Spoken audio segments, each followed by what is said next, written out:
আজিৰে পৰা আৰম্ভ সেন্সাছ ২৭ৰ প্ৰাৰম্ভিক প্ৰক্ৰিয়া ঘৰে ঘৰে গৈ গণনাকাৰী বিষয়াই কৰিব লোকপ্ৰিয় আমিনগাঁৱৰ সেন্সাছ ডাইৰেক্টৰেটৰ সংবাদমেল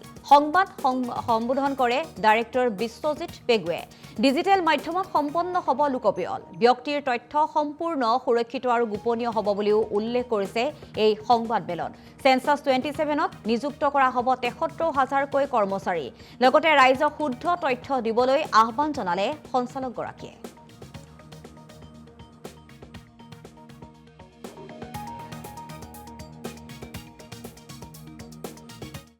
হয় আজিৰ পৰা আমাৰ প্ৰথম পৰ্যায়ৰ যিটো গৃহ গণনাৰ কাৰ্যখিনি আৰম্ভ হৈ গৈছে ১৭ আগষ্টৰ পৰা ১৫ ছেপ্টেম্বৰলৈ ৩০ দিনৰ ভিতৰত আমি আমাৰ যিটো হাউচ লিষ্টিং অপাৰেশ্যন গৃহ গণনাৰ কাৰ্যসূচীটো আমি কমপ্লিট কৰিব লাগিব আৰু এই চেগতে মই আপোনালোক সকলোকে অসমবাসী ৰাইজক মই বিনম্ৰতাৰে অনুৰোধ জনাব বিচাৰিছোঁ যে আমাৰ এই সেন্সাছৰ প্ৰক্ৰিয়াত আপোনালোকে যোগদান কৰক আপোনালোকে পাৰ্টিচিপেট কৰক আৰু আমাৰ গণনাকাৰী বিষয়ে যেতিয়া আপোনালোকৰ ওচৰত যাব তেওঁলোকক যিখিনি সহায় সহযোগিতা আগবঢ়াব লাগে মই আপোনালোকৰ বিনম্ৰতাৰে মই এটা আহ্বান জনাম ইয়াত ৩৩টা প্ৰশ্ন থাকিব আৰু বিশেষ তেনেকুৱা কোনো টান প্ৰশ্নও নহয় কেৱল ঘৰখনৰ বিষয়ে থাকিব ঘৰখনত কোন কোন থাকে ঘৰখনত থকা অৱস্থা কেনেকুৱা ঘৰত কি সা সুবিধা আছে বা ঘৰত কিবা তেওঁলোকৰ যান বাহন আছে নেকি ৰেডিঅ' আছে নেকি তেনেকুৱা ধৰণৰ প্ৰশ্ন কিছুমান থাকিব খুব চিম্পল সহজ সৰল প্ৰশ্ন থাকিব আপোনালোকক মই এছুৰেঞ্চ দিব বিচাৰোঁ যে এই প্ৰশ্নখিনি যিখিনি আপোনালোকক সুধিব সঠিক তথ্যখিনি আপোনালোকে দিব আৰু আপোনালোকক মই এইটোৱে এছুৰেঞ্চ দিব বিচাৰোঁ যে এই তথ্যখিনি আমি কাৰোৰ লগত শ্বেয়াৰ নকৰোঁ গতিকে ইয়াত কোনো চিন্তা কৰিবলগীয়া বিষয় নাই যে আমি তথ্য দিলে আমাৰ কিবা হ'ব নেকি কিবা আঁচনি নাপাম নেকি তেনেকুৱা ধৰণৰ আপোনালোকৰ কোনো চিন্তাৰ বিষয় নাই কাৰণ আমাৰ যিখিনি প্ৰশ্ন আছে সেইটো কোনো আঁচনিৰ লগত কোনো জড়িত নাই হয় আমি যিখিনি তথ্য আজিৰে পৰা আৰম্ভ সেন্সাছ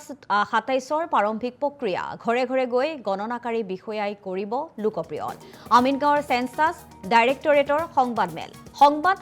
সম্বোধন কৰে ডাইৰেক্টৰ বিশ্বজিৎ পেগুৱে ডিজিটেল মাধ্যমত সম্পন্ন হ'ব লোকপ্ৰিয় ব্যক্তিৰ তথ্য সম্পূৰ্ণ সুৰক্ষিত আৰু গোপনীয় হ'ব বুলিও উল্লেখ কৰিছে এই সংবাদমেলত সেন্সাছ 27ত নিযুক্ত কৰা হ'ব ৭৩,০০০কৈ কৰ্মচাৰী লগতে ৰাইজক শুদ্ধ তথ্য দিবলৈ আহ্বান জনালে সঞ্চালকগৰাকীয়ে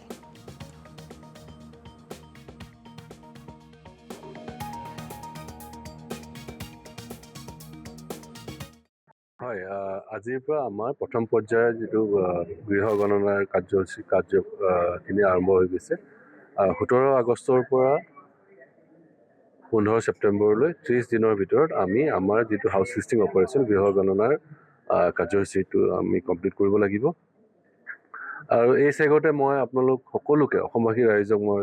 বিনম্ৰতাৰে অনুৰোধ জনাব বিচাৰিছোঁ যে আমাৰ এই সেন্সাছৰ প্ৰক্ৰিয়াত আপোনালোকে যোগদান কৰক আপোনালোকে পাৰ্টিচিপেট কৰক আৰু আমাৰ গণনাকাৰী বিষয়ে যেতিয়া আপোনালোকৰ ওচৰত যাব তেওঁলোকক যিখিনি সহায় সহযোগিতা আগবঢ়াব লাগে মই আপোনালোকৰ বিনম্ৰতাৰে মই এটা আহ্বান জনাম ইয়াত ৩৩টা প্ৰশ্ন থাকিব আৰু বিশেষ তেনেকুৱা কোনো টান প্ৰশ্নও নহয় কেৱল ঘৰখনৰ বিষয়ে থাকিব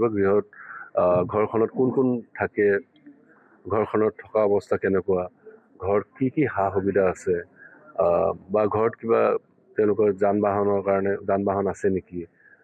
ৰেডিঅ' আছে নেকি তেনেকুৱা ধৰণৰ প্ৰশ্ন কিছুমান থাকিব খুব চিম্পল সহজ সৰল প্ৰশ্ন থাকিব